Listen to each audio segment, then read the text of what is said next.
Hi friends, welcome back to my channel. கொஞ்சம் கூட அரிசியே சேர்க்காம நல்ல சாஃப்டாக நல்ல மெத்து மெத்துன்னு இட்லி எப்படி செய்யலாம் அப்படிங்கிறத வீடியோவாக ஷேர் பண்ணியிருக்கிறேன். ஸோ வீடியோவை ஸ்கிப் பண்ணாமல் பாருங்கள், அப்போ தான் டீட்டெயிலாக உங்களுக்கு புரியும். பார்க்குறதுக்கு முன்னாடி சேனலை மறக்காமல் சப்ஸ்கிரைப் பண்ணிக்கோங்க. கூடவே இருக்கிற பெல் ஐக்கனையும் கிளிக் பண்ணிக்கோங்க. அப்போ தான் நான் சேனலில் வீடியோஸ் போஸ்ட் பண்ணும்போது உங்களுக்கு நோட்டிஃபிகேஷன் வரும், நீங்கள் மிஸ் பண்ணாமல் பார்க்கலாம். ஒரு பவுலில் அரை கப் அளவுக்கு உளுந்து எடுத்துக்கோங்க. நல்ல உருண்டையாக இருக்கணும், அந்த மாதிரி உளுந்தா பார்த்து எடுத்துக்கோங்க. நல்ல உபரியாக வரும். இப்போ இது கூடவே ஒரு சின்ன ஸ்பூனில் 1 ஸ்பூன் அளவுக்கு வெந்தயம் சேர்த்து நல்லா கலந்து விட்டுக்கோங்க. உளுந்த நல்லா 4 to 5 டைம்ஸ் கிட்ட நல்லா சுத்தமாக வாஷ் பண்ணிக்கோங்க. உளுந்துடைய வாசனை வராமல் இருக்கணும், அதுக்காக தான்.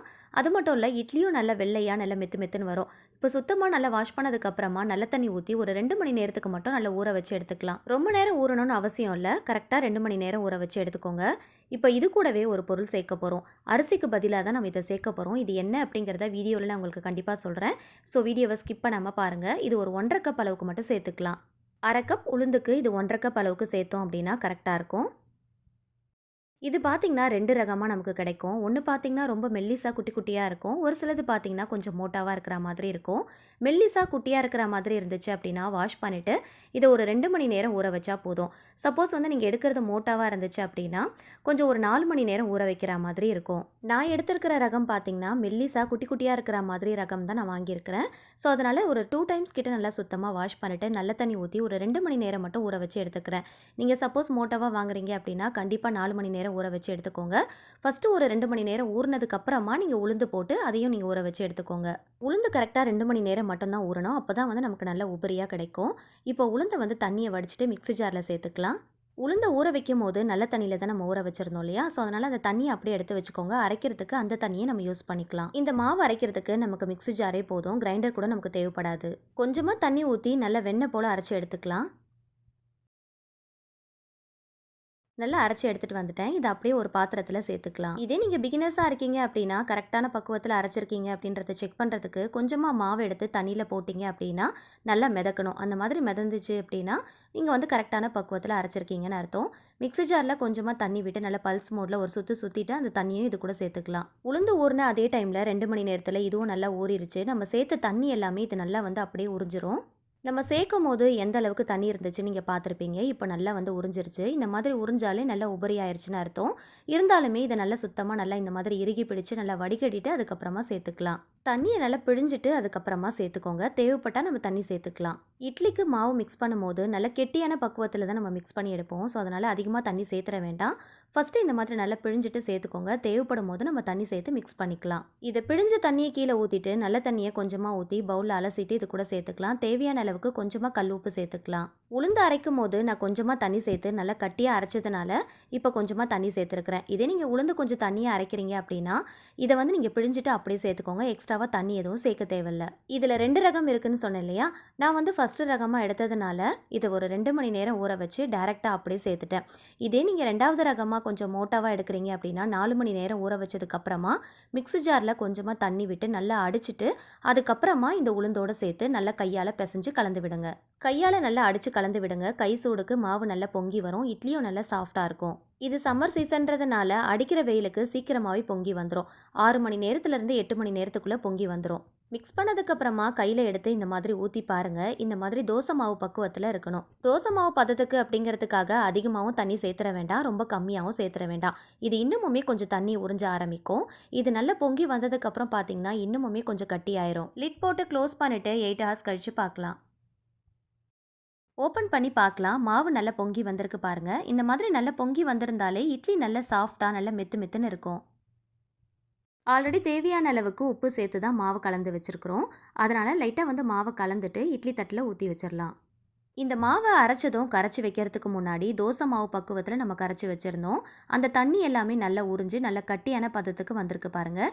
இட்லி ஊற்றுறதுக்கு தேவையான பக்குவத்துக்கு நல்லா கெட்டியமாக மாறி வந்துடும். ஸோ தண்ணி சேர்க்கும் போது பார்த்து பக்குவமாக சேர்த்துக்கோங்க. இது தண்ணி நல்லா உறிஞ்ச ஆரம்பிக்கும். நல்லா உறிஞ்சினதுக்கப்புறமா கட்டி ஆயிரும். ஸோ இட்லி ஊற்றும் போது நல்லா கட்டியாக இருக்கிற மாதிரி பார்த்துக்கோங்க.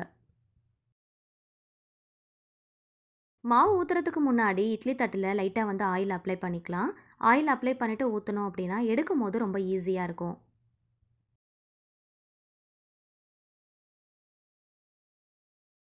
ஒரு கரண்டி மாவு மட்டும் எடுத்து ஊற்றிக்கலாம். ரொம்ப அதிகமாக ஊற்ற தேவையில்ல. அந்த குழியில் நிரம்புற அளவுக்கு ஊற்றிக்கோங்க.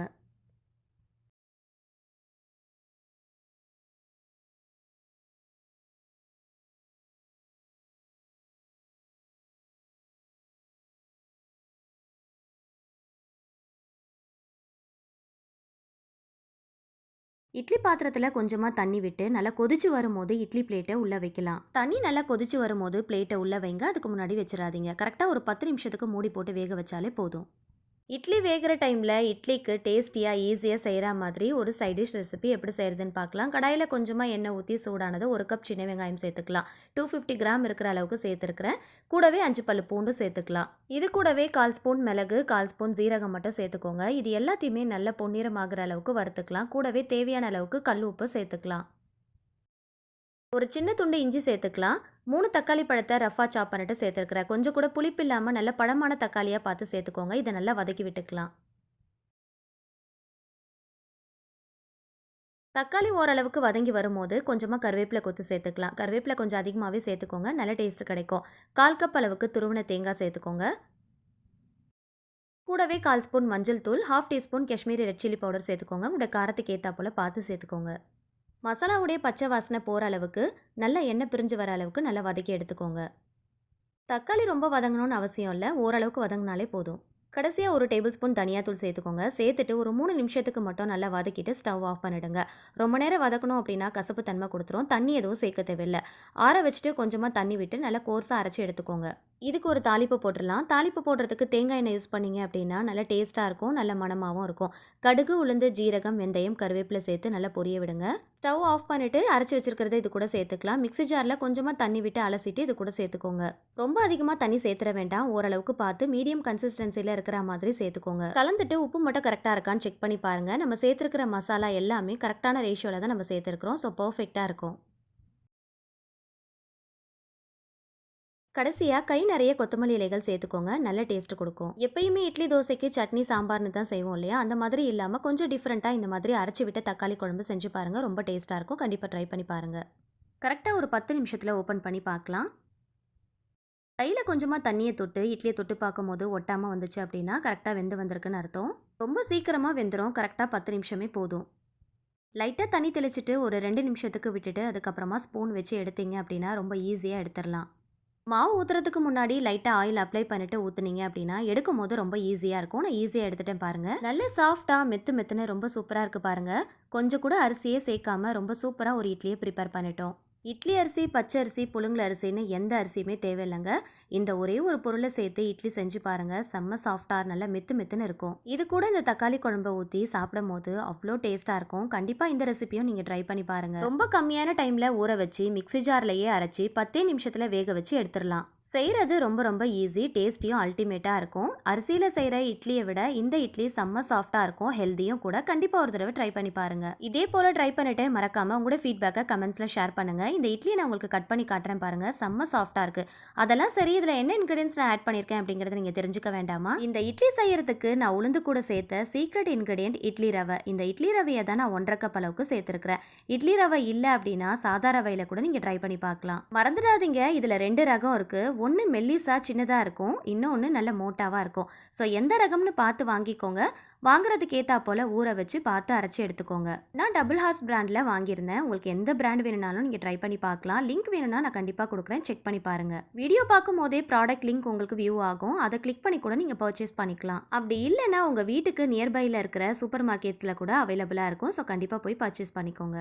கண்டிப்பாக வாங்கி ட்ரை பண்ணி பாருங்கள். இட்லி அரிசி, பச்சை அரிசி, புழுங்கல் அரிசின்னு எந்த அரிசியும் தேவையில்லை. இதை இட்லி ரவையில் தான் ட்ரை பண்ணணும்னு அவசியம் இல்லை. வீட்டில் இருக்கிற சாதா ரவையில் கூட நீங்கள் ட்ரை பண்ணலாம். இந்த ரெசிபியை நான் சொல்லியிருக்கிற டிப்ஸோட ட்ரை பண்ணி பாருங்க. ரொம்ப சூப்பராக வரும். இந்த வீடியோ பிடிச்சா மறக்காம லைக் கொடுங்க. நீங்க கொடுக்குற லைக் சேனல்ல இன்ட்ரெஸ்டிங்கான கண்டென்ட் போடுறதுக்கு என்ன ரொம்பவே மோட்டிவேட் பண்ற மாதிரி. மறக்காம இந்த வீடியோவை ஃபேமிலி அண்ட் ஃப்ரெண்ட்ஸ் கூட ஷேர் பண்ணிக்கோங்க. அவங்களுக்கும் ரொம்பவே யூஸ்ஃபுல்லா இருக்கும். இந்த மாதிரி இன்னும் இன்ட்ரெஸ்டிங்கான கண்டென்ட் தெரிஞ்சுக்க என்னோட சேனலை மறக்காம சப்ஸ்கிரைப் பண்ணிக்கோங்க. Thank you so much. கீப் வாட்சிங்.